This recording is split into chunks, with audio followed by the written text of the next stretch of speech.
Jai Shri Mataji.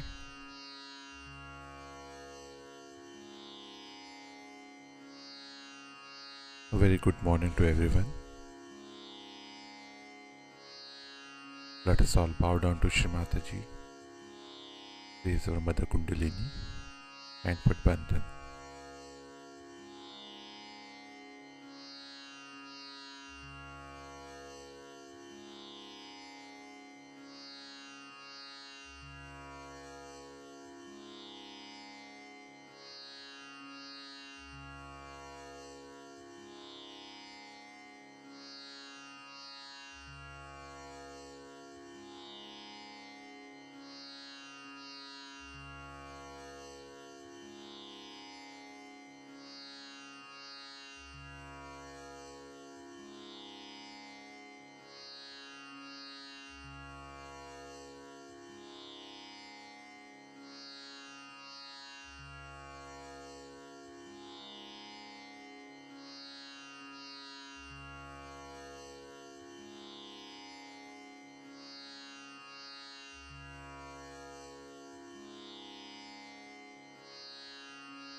Let us recite Shri Ganesh Mantra.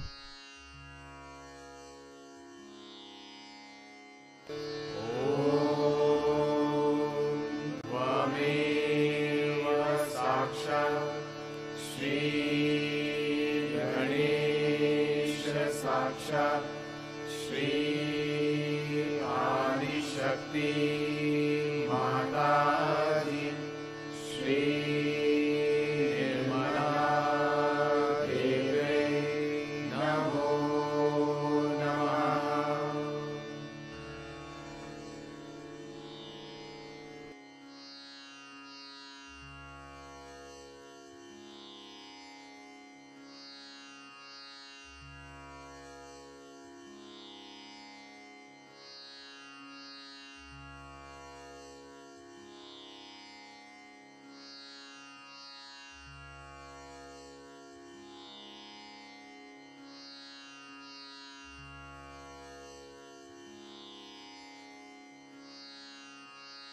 Let us place both our hands on Mother Earth.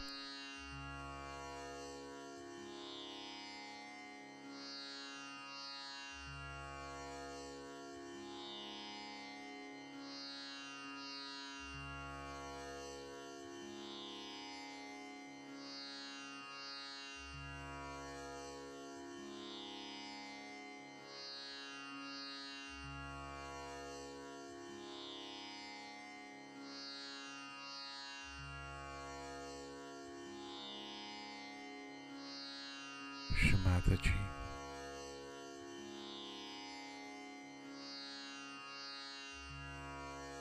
kindly bless us with complete balance.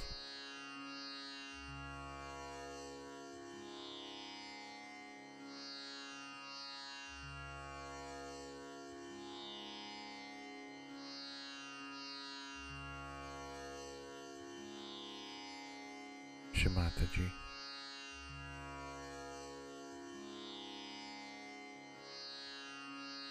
kindly take away all the ego and superego into the earth element.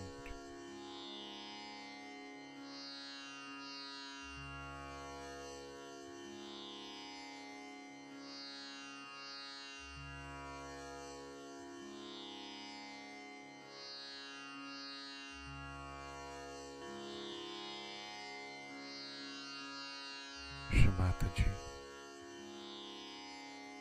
kindly bless us with all the qualities of Muladhara Chakra.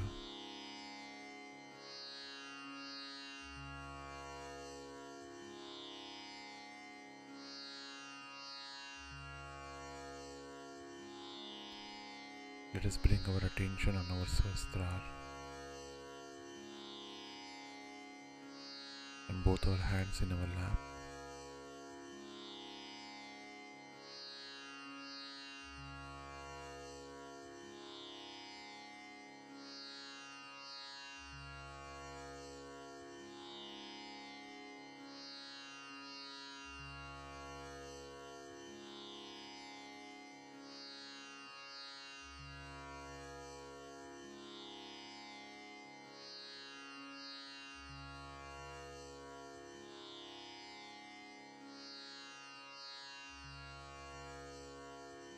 Mataji.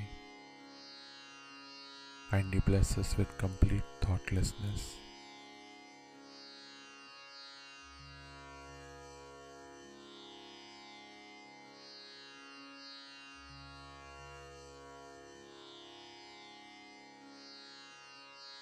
And in this state, let us listen to Shrimataji's speech.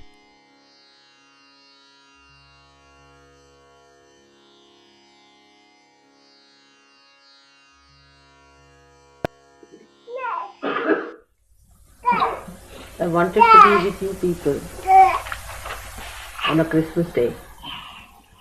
It never happened before. And I'm so chanced that I have to be here with you today and on the new year. Something good has to happen, I hope, next year. Some good luck has to come.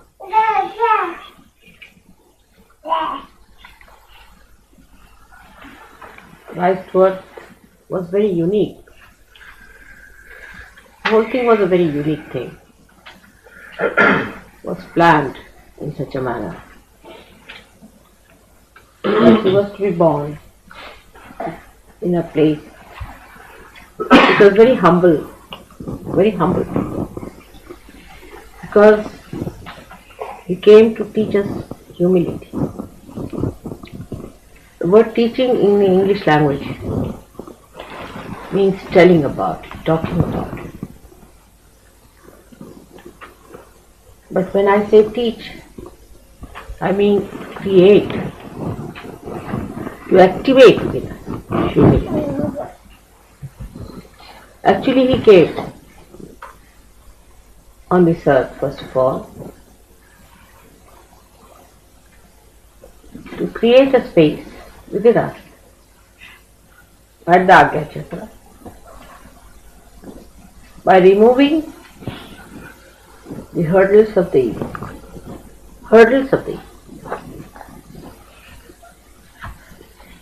He had to talk of humility that time, because Romans were ruling and they were very arrogant,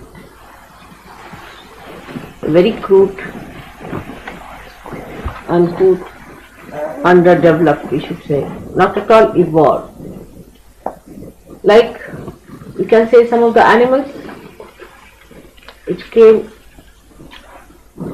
into being and were thrown out of the evolutionary process later on because they were useless, too aggressive or too big for their size or some sort of a thing like that. In the same way Romans were. If you see their body even now, painted sometimes, you find that it was not like a human body, but like some animal. The muscles and all that was very good. There was no softness, no roundishness on their faces. So this ego of Romans affected everyone whom they ruled. Because when you have somebody as an ideal before you, and always people see who dominates them, and such person becomes their ideal. So you start imbibing that kind of a character within yourself. You see somebody who is condescending, you also become suddenly condescending. You see somebody who is very egoistical and tries to show off, you also put up airs. You can see this every day happen, that a boss comes in who is a very, very airy person. Everybody in the office is like that. And that's how Romans affected the people in those days by creating their own ideals. People thought they are the ideals, they are the best, because they had produced results according to them. They were so powerful, they thought this was the power. And that's why they followed their methods, many people who were not even Romans. The another humbler group was affected because they were hurt, their ego was hurt. So they became equally violent in the sense that they were so touchy that you could not say anything to them. They would just come and bark. Frightened people. This kind of character is very dangerous also, because that gives you some sort of very bad disease. Can give you leprosy. People develop leprosy with that kind of character.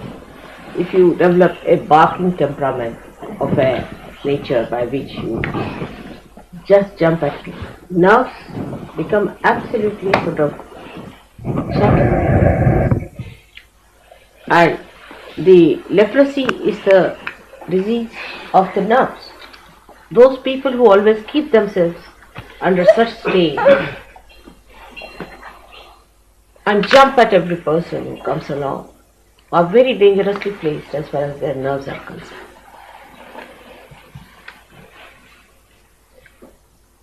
And then a horrible type of virus, that which creates leprosy, attacks these nerves, can attack, because they are very vulnerable, this kind of people who jump at others.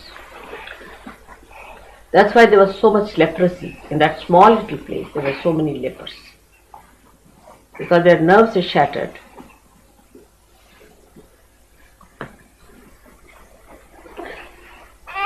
In those circumstances, Christ was born. But he was not only born just for Romans or for anyone, but he was born for the whole world. Because ego had started growing in human beings at that time, and had developed quite a lot as far as the Romans were concerned. And that demarcated the way human beings were going on. So they had to be controlled first of all, and Christ had to come at a time where a balance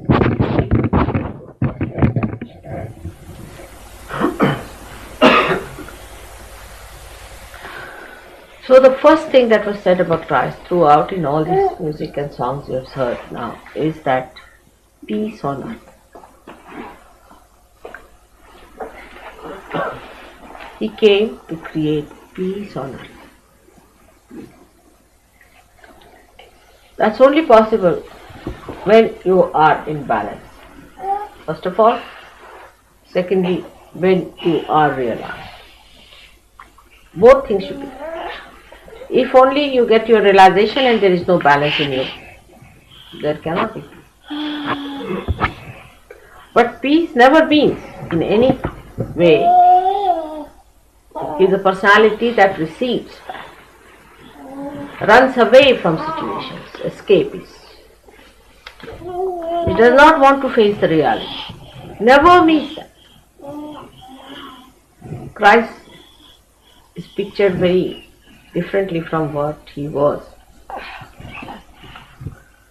He was the strongest personality which he was, the healthiest man. And he would not stand any nonsense. Nobody could take liberties with him. But he would not himself take liberties with others. Of course, no question. Extremely compassionate, extremely kind, but very powerful. This is the balance.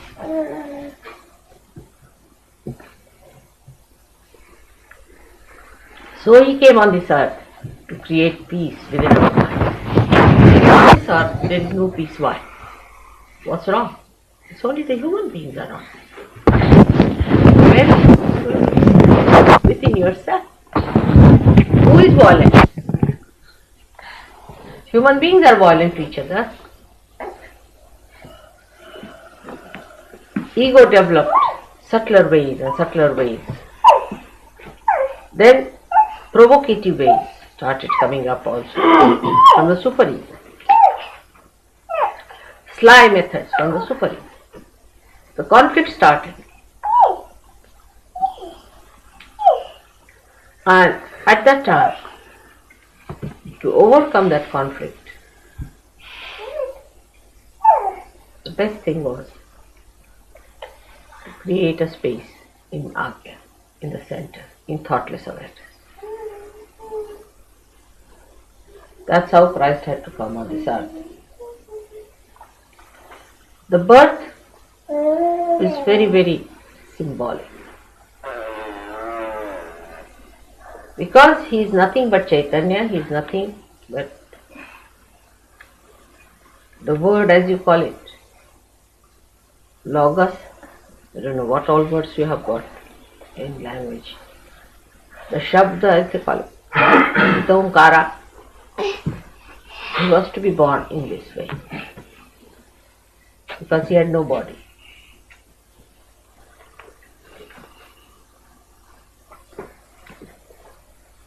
And the subtlest of subtle he had to be. Because the work was very subtle, Sukshma. That's why he was born like that. It's very poetic to see him lying down in a manger for people. But look at it. The king of heaven should. So now she herself understands.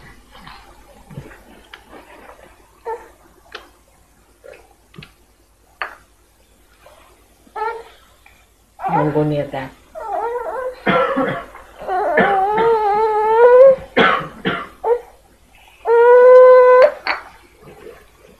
So the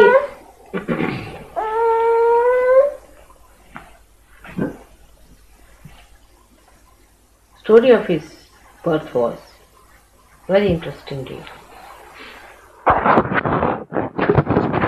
It symbols that he came in a humble place. Because people were so proud of their money, so arrogant, because of their power that they had. Even today, all the Christian nations are like that. Surprisingly, Christian nations should be so arrogant and so power drunk and think no end of themselves because they are affluent. Think of the Christian nations being very poor. Do you think they would have had racial problems?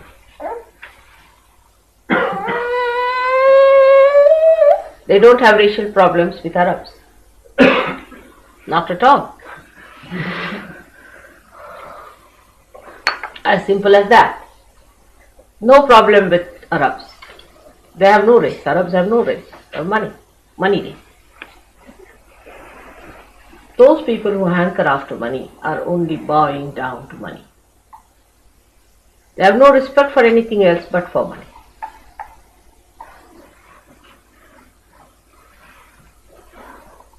Those who have money and think of money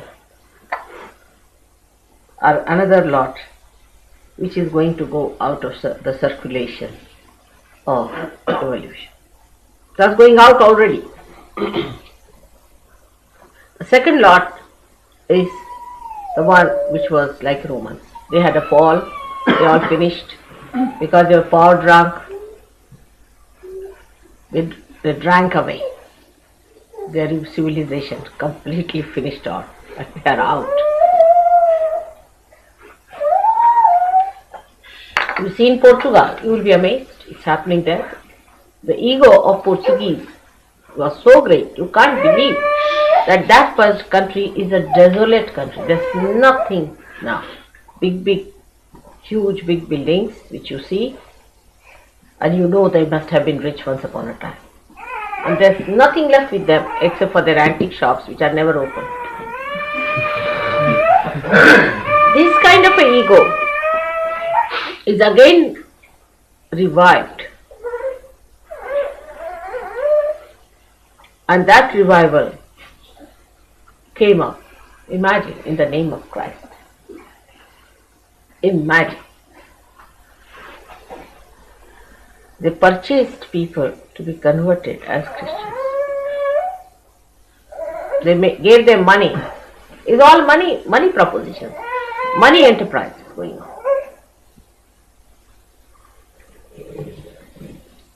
Jews the same, then the Christians the same. He was born in a manger for a little child. put in a manger by the Mahalakshmi. It's too much. See how symbolic it is. Mahalakshmi. It's not Lakshmi, but Mahalakshmi. To put the child in the manger. No place. We have at least Chelsham Road, Warwick Road, Brahmam Gardens, Brompton Square. But the child was born and was put in the manger. The humblest thing in this world is a manger. The humblest of all, a crib. The highest is put in the manger.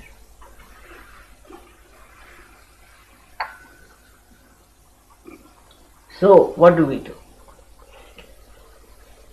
We think we should also sleep in the manger. We become like Christ. There are people who believe in such nonsensical things. They think that, you see, if they have all the money, they drink, do all kinds of things, you see. I met one man one day. He was all drunk, lying near a church, saying, I am Christ, I am Christ. He must have got this idea that he is lying there because he is very humble. This kind of ridiculous caricature of the whole beautiful symbol is followed everywhere.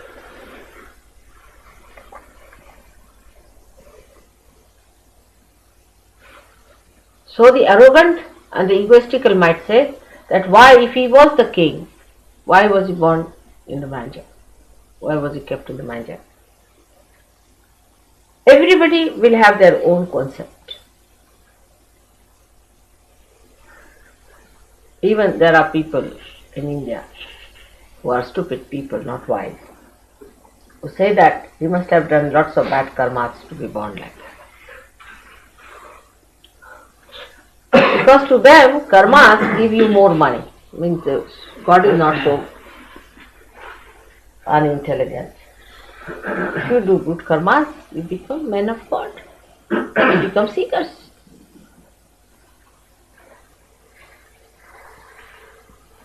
You get the blessings of God by your good karma.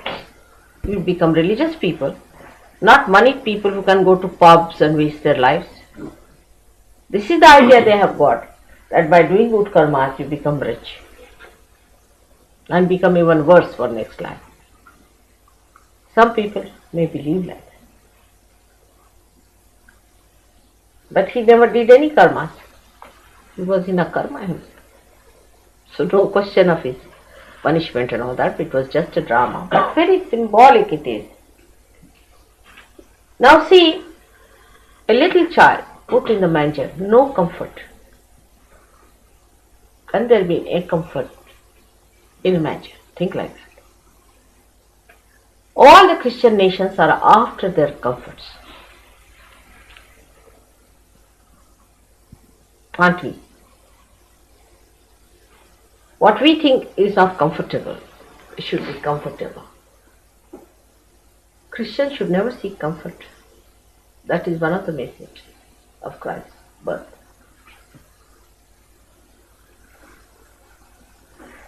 If they seek comfort, then they are away from Christ. Because he was born in a manger. No comfort was provided for him.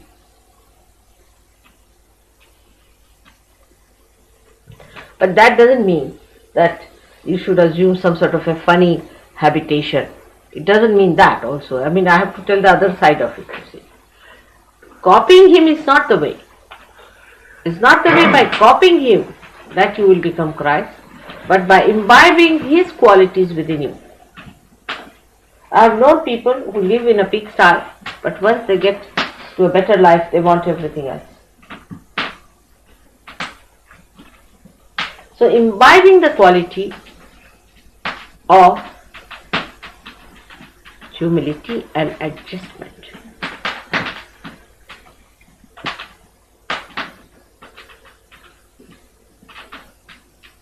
humility and adjustment.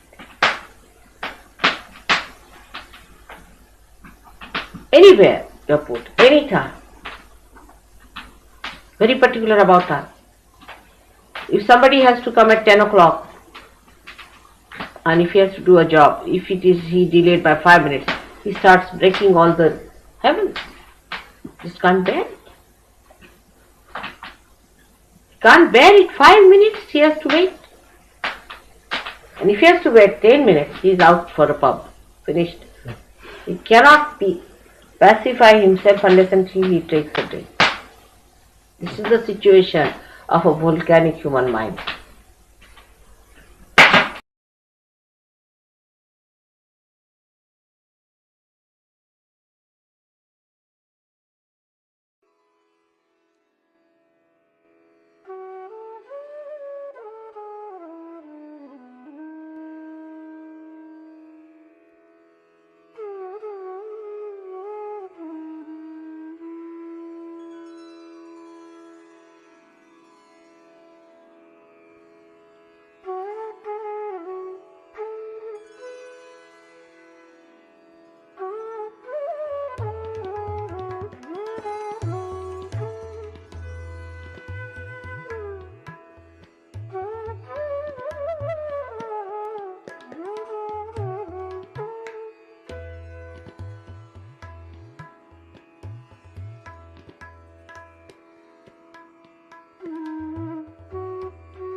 Let us now recite the three great mantras.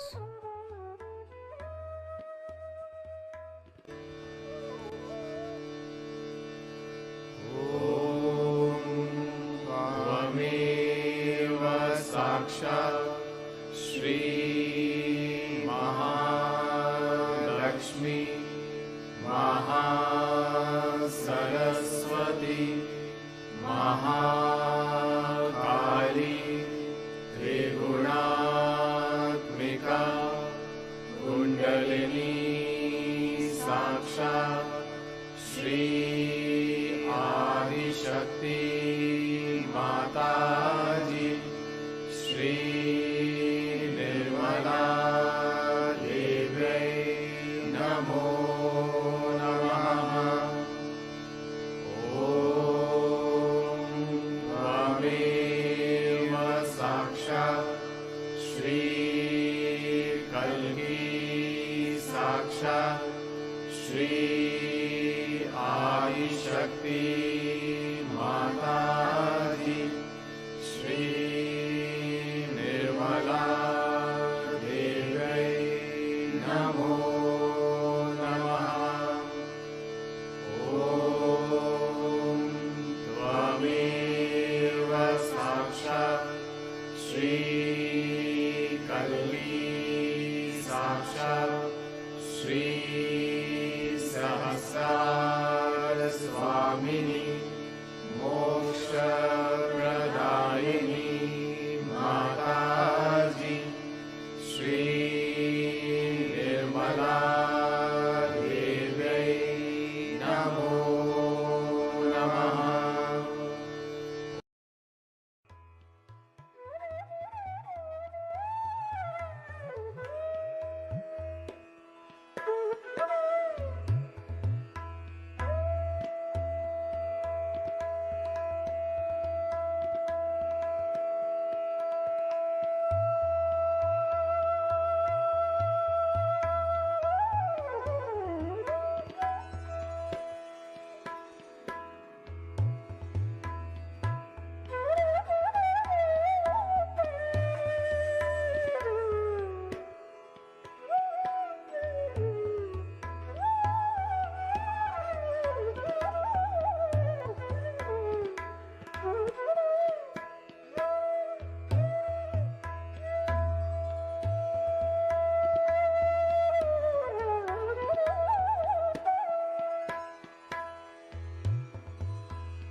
Thank you, Shri Mataji,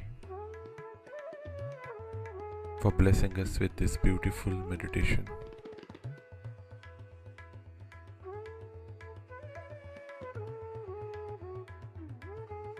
Let us all bow down to Shri Mataji, raise our Mother Kundalini and put Bandhan.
Let us meet again tomorrow morning, same time. Jai Shri Mataji.